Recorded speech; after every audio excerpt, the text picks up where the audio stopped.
ይስጥልን ውድና የተከበራችሁ የዩቲዩብ ቤተሰቦቼ እንዴት ናችሁ? ሰላም ናችሁ ወይ? እኔ ያለው እግዚአብሔር ይመስገን እጅግ በጣም ደህና ነኝ። ቤተሰብ ሁላችሁም በያላችሁበት የእግዚአብሔር ሰላም ይብዛላችሁ። እኔም አለው ደህና ነኝ፣ እግዚአብሔር ይመስገን። ዛሬ እንግዲህ ያው እንደተለመደው ትንሳኤን ይዤ ነው የመጣሁት።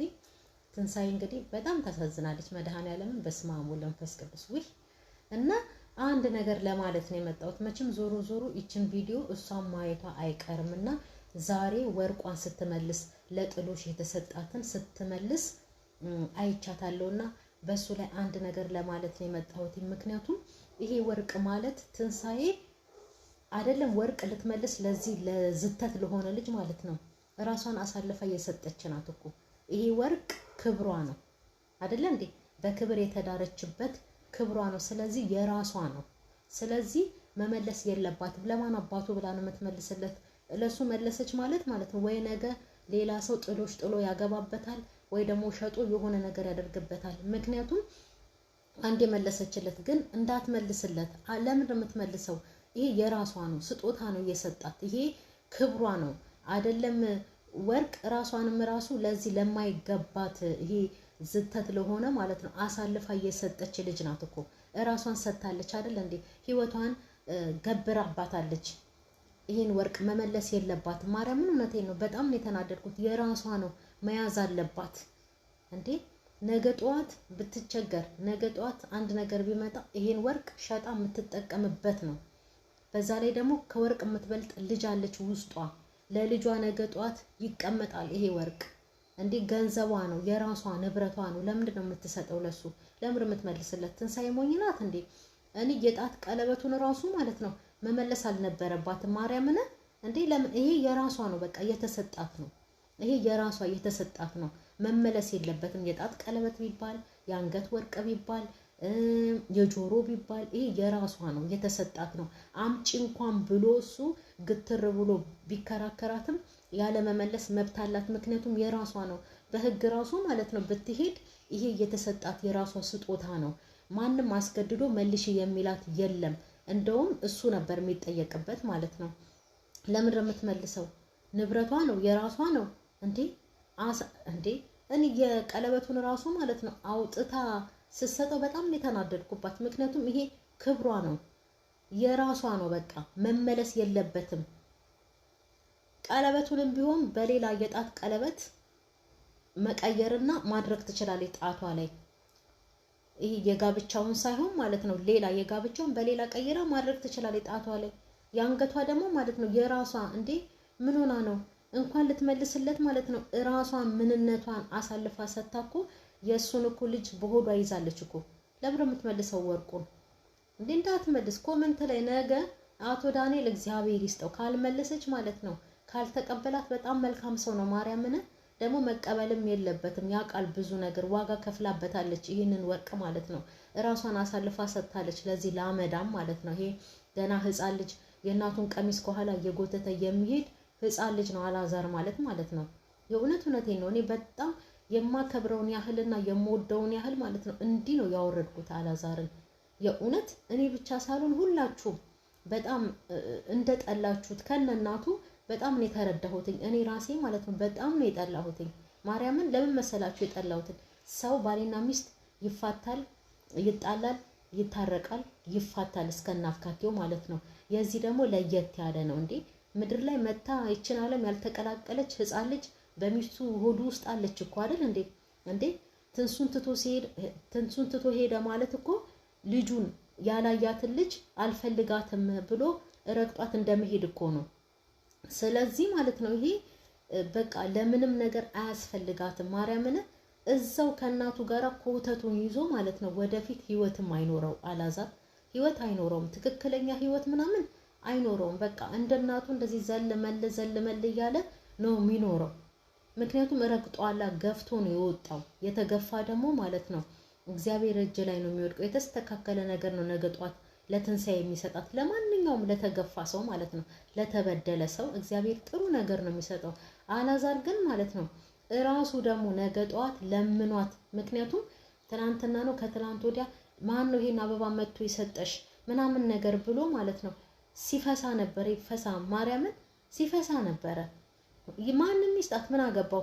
ካልፈረምሽልኝ አዋሳ ሄዶ ይሄን አሳ ጉድ ምናምን ብሎ የሆነ አሳ እንደዚህ ይዞ ሲያሳይ ለምንድን ነው የሄደው ትንሳኤን ትቶ ምናምን ነገር ብያለሁ። ለካ የፍቺ ወረቀት ከዛ ሊያመጣ ነው። እዛ አይደለ ሄደው እንትን የተፈራረሙት መሰለኝ እንግዲህ ያሳዩን እዛ ነው ጨርሰናል ብለው እና ለካ ፍቺ ወረቀት ሊያመጣ ነው።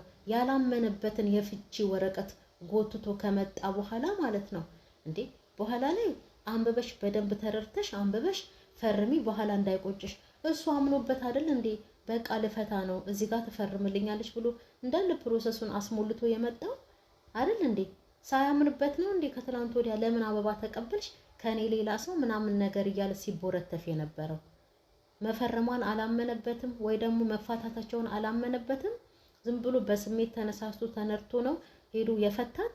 ትንሳኤ እኮ ፈተናት። አሁን እቺ ህፃን ልጅ በውስጧ ባትኖር ማለት ነው የእውነት ለብቻዋ ብትሆን ቆይታ ጥሩ ሰው ተረጋግታ አስባበት አይታ ሁኔታውን ገምግማ አሁን እንደዚህ በቃ አንተ ጥሩ ነህ በሚዲያ ሳይህ በጣም ጥሩ ሰው ነህ ምናምን ነገር ብላ አይደለ እሱን ስታሞካሸው የነበረው።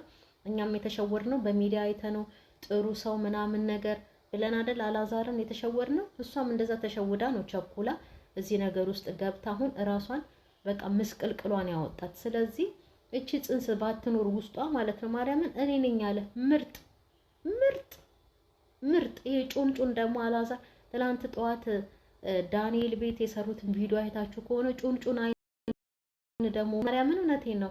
መቼም እግዚአብሔር ይቅር ይበለኝ፣ ይቅርታ አድርጉልኝ እንደዚህ ስናገር በጣም ስላናደደኝ ነው። ይሄ ጩንጩን ሲያያት ሁሉ ነው ብሎ ነበረ ሲያያት የነበረው ትንሳኤን። እሷ እኮ ትንሽ እንደው እንቅፋት ባይሆንባት መጥቶ ምን የመሰለውን ታገባ ነበረ ትንሳኤ ማርያምን። ከጸባይ ከምን ምን ሁልሽም እሷ የደረሰባትን ቢደርስብሽ እንደ ትንሳኤ እንደውም ችላለች። የእውነት ችላ ባሏን አብረን እንኑር እያለች ስትለምነው ነበር። እርግዝናው መጥቶ ቢለውጣትም ማለት ነው እርግዝናው መጥቶ ጸባይዋ ቢለዋወጥም በፊት እኮ ባሏን ስትለምነው ነበር። እኔ እናንተ አልተጣላንም፣ እናትህ ከመካከላችን ትውጣ፣ እኔ እናንተ አብረን እንኖራለን በሰላም ስትለው ነበር እኮ። ያው ይሄ እርግዝና አነጫነጫት፣ እሱም ሳይረዳት ቀረ። እናትየውም እኔ ያኔ ልጆቿን ስታረግዝ ወንድ ነበረች መሰለኝ እኔ አላቅም። ምክንያቱም የወለደች ሴት ልጆች አርግዛ ያየች ሴት አንድ እርጉዝን ሴት እኮ ትረዳለች። እርጉዝም ባትሆን የሆነች ሴትን በቃ ችግር የደረሰባትን ሴት እኮ መረዳት አለባት አይደለ? ያላዛር እናት ግን እኔ ወንድ ሆና ነው ያረገዘቻቸው ልጆቹን ወይስ ስሜት አልነበራትም? የእርግዝና ስሜት መጀመሪያ እንዴት እንደሚያደርግ ምናምን ነገር ትንሳኤን መረዳት ያቃታት ለምንድን ነው እኮ ነው አሁን እውነቴን ነው። እና ዋናው ነገር ምንድነው ትንሳኤ ወርቋን ላላዛር መመለስ የለባትም። እሱ እንኳን አምጪ ብሎ እንኳን እንደው መቼም መከራከርና ድርቅ ማለት ከነናቱ አሁን ባህሪያቸው ነው፣ ይሄ የታወቀ ነው። እንደዛ እንኳን ድርቅ ብሎ አምጪ እንኳን ቢላት ያለ መመለስ መብት አላት። በቃ ይሄ ስጦታዋ ነው፣ ይሄ ክብሯ ነው፣ የራሷ ነው። ምንም ነገር ማድረግ ትችላለች ትንሳኤ ወርቁን ማለት ነው። የጣቱን እንደውም በሆነ መንገድ አድርጋ ብትቀበለውና ቀይራ ቆንጆ የቀለበት ጌጥ አለ አይደል የወርቅ በሱ ቀይራ የጋብቻውን ቀይራ ምርጥ የጣት ቀለበት ብታደርግ ደስ ይለኛል። ማርያምን ይቀየራል እኮ ለምን ለምትመልስለት እንዴ?